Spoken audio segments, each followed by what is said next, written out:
تبارك الذي نزل الفرقان على عبده ليكون للعالمين نذيرا. السلام علیکم ورحمۃ اللہ وبرکاتہ. نحمده ونصلي على رسوله الكريم. اما بعد فاعوذ باللہ من الشیطان الرجیم. بسم اللہ الرحمن الرحیم. فصل لربك وانحر.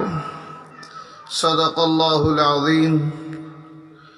معزز سامعین اعظام، اللہ رب العزت کا احسان اور کرم کہ رب کائنات نے ہمیں ایمان والا بنا کر زندگی بسر کرنے کی توفیق عطا فرمایا ہے. اب جو ماہ آنے جا رہا ہے جس کو ماہ ذی الحجہ کہا جاتا ہے، یہ اسلامی اعتبار سے سال کا آخری مہینہ ہے. جس طرح اسلامی اعتبار سے سال کا پہلا مہینہ ماہ محرم الحرام ہے، اسی طرح یہ مہینہ جو آ رہا ہے ماہ ذی الحجہ، یہ سال کا آخری مہینہ شمار ہوتا ہے. جس طرح محرم الحرام کے کچھ اعمال خاص ہیں، اسی طرح ذی الحجہ کے بھی اعمال کچھ خاص ہیں. ویسے تو جب چاند نظر آتا ہے کسی بھی ماہ کا، کسی بھی مہینے کا جب چاند نظر آتا ہے تو چاند دیکھنے والے کو یہ دعا پڑھنا چاہیے: اللہم اہلہ علینا بالیمن والایمان والسلامۃ والاسلام ربی و ربک اللہ. بتانا یہ ہے کہ اللہ جو چاند آ رہا ہے وہ سلامتی والا ہو، ایمان والا ہو، امن و شانتی والا ہو، اور چاند سے مخاطب ہو کر یہ کہنا ہے ربی و ربک اللہ، میرا رب بھی اللہ ہے اور تیرا رب بھی اللہ ہے. یہ ہر مہینے کے شروع میں چاند دیکھنے کے وقت میں پڑھنے کی دعا ہے جو چاند دیکھے. ماہ ذی الحجہ کے ساتھ جو خاص اعمال ہیں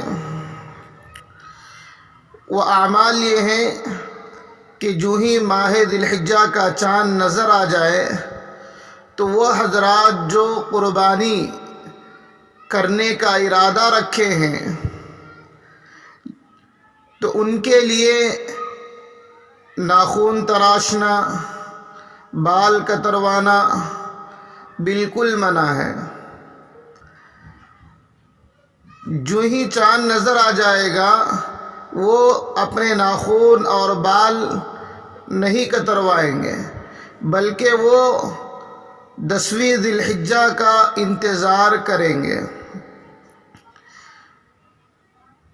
اگر کوئی شخص 40 دن سے زیادہ اس کے زیر ناف بال یا اسی طرح دیگر بال بڑھ گئے ہوں اور ناخن وغیرہ بڑھ گئے ہوں، 40 دن سے زیادہ ہو گئے ہوں،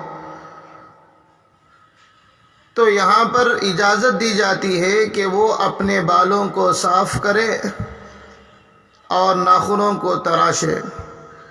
اگر کوئی اس طرح کا نہیں ہے تو اس کو یعنی 40 دن اس کے نہیں گزرے ہیں تو ایسے شخص کو چاند نظر آنے کے بعد اگر وہ قربانی کرنا چاہتا ہے تو اس کو بال نہیں کتروانا چاہیے، ناخن نہیں تراشنا چاہیے. دوسری بات ہے، ان دنوں کے اندر 1 ذی الحجہ سے 9ویں ذی الحجہ تک احادیث میں روزے رکھنا بھی ثابت ہے. خاص طور سے 9ویں ذی الحجہ کا روزہ، جس کے بارے میں اللہ کے نبی صلی اللہ علیہ وسلم نے فرمایا 2 سال کے گناہوں کی معافی ہو جائے گی، 2 سال کے گناہوں کی مغفرت کر دی جائے گی. خاص طور سے 9ویں ذی الحجہ کا روزے کا اہتمام فرمائیں. تیسرا عمل ہے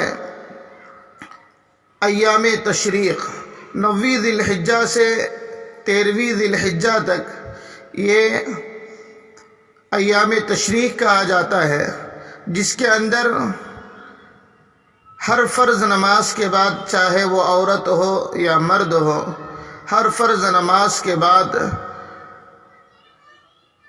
تکبیر کہی جاتی ہے، اللہ اکبر لا الہ الا اللہ واللہ اکبر وللہ الحمد، ایک مرتبہ کہنا فرض ہے۔ اگر مرد ہو تو جہراً آواز سے کہے، اگر عورت ہے تو آہستہ آواز سے کہے۔ اگر مرد جماعت کے ساتھ نماز پڑھ رہے ہیں تب تو جہراً کہنا بہت ہی آسان ہے، جہراً کہنا ہی چاہیے۔ اگر وہ کسی وجہ سے جماعت سے چھوٹ گیا، تنہائی میں نماز پڑھ رہا ہے، تو وہ بھی تھوڑی آواز سے جہراً ہی اس کو ادا کرے۔ عورت کے لیے جہراً نہیں ہے، سرراً یعنی آہستہ تکبیر کہنا ضروری ہے۔ ہر فرض نماز کے بعد سلام پھیرنے کے بعد اس تکبیر کو کہنا چاہیے، اللہ اکبر لا الہ الا اللہ واللہ اکبر وللہ الحمد۔ رہا مسئلہ قربانی کا، یعنی کس شخص پر قربانی واجب ہے، قربانی دینا ضروری ہے، تو سب سے پہلے آسانی کے ساتھ یہ بات سمجھیں کہ اس زمانے کے اعتبار سے، یعنی 2020 کے اعتبار سے،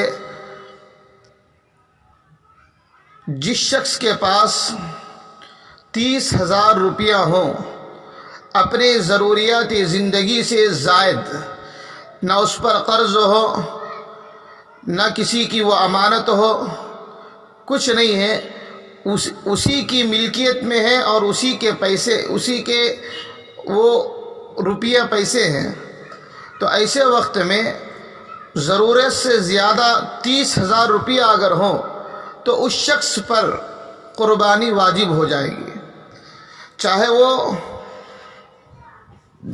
10 ذی الحجہ، 11ویں ذی الحجہ اور 12ویں ذی الحجہ ہی کے اندر پیسوں کا مالک ہو گیا ہو، تو بھی اس پر وہ قربانی واجب ہو جائے گی۔ یہاں پر سال کے گزرنے کی اور کوئی دوسری شرط نہیں ہے، بس 30,000 روپیہ ضروریات زندگی سے اور قرض سے زائد ہونا چاہیے، تو اس پر یہ قربانی واجب ہو جائے گی۔ اللہ تعالی ہم سب کو مسائل کو سمجھ کر عمل کرنے کی توفیق عطا فرمائے۔ وما علینا الا البلاغ۔